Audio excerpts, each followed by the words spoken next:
We are at the very earliest stages of a ceasefire. It's not the end of the war, it's not a lasting peace, but it is the best opportunity since the start of this conflict, which began with Hamas's attack on Israel on the 7th of October 2023, and which has left Gaza in total ruin. Now, here's how it may or may not work. As part of the agreement, Israel has agreed to withdraw troops, what it calls the buffer zone, along the full length of its border with Gaza, but not here on the border with Egypt. But when they do pull out, well, what the Israeli military is leaving behind is, frankly, a wasteland. After more than a year of fighting, this is the picture of the damage in red. Around 60% of all the buildings in Gaza have been damaged. And this isn't just an estimate, it's based on satellite radar data. So when buildings have been damaged or topple, that radar from above reflects back to the satellite differently. So this is the damage that is actually detectable from space.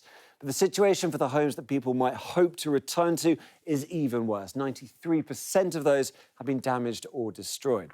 Now, to give you some idea of the change, we can look at satellite imagery. This is northern Gaza, in an area called Beit Lahir, from October 2023. Now, over a year later, you can see this area has been completely destroyed. A green neighbourhood turned to sand and rubble.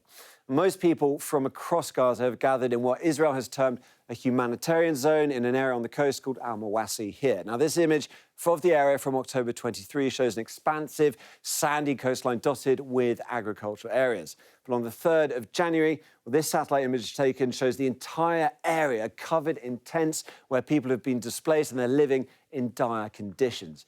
In total, you get 1 million people over here living in this orange zone. It's a narrow strip, 7 miles long, less than a mile wide. Getting aid to those people is crucial. Naturally, it's one of the immediate ceasefire steps. Now, this chart shows the amount of aid the Strip has received throughout the year. You can see here in blue the number of trucks that have been arriving each day. And the deal requires a sharp increase, here in green, in the amount of aid entering the Strip. It needs 600 truckloads of humanitarian aid each day, and you can see how far off that is what we've had so far throughout this conflict. All of that is still conditional. The ceasefire is not yet in place. It may not hold, different stages of it may slip. And that means the even bigger long-term questions, how Gaza will rebuild, who will rebuild it, have no answer.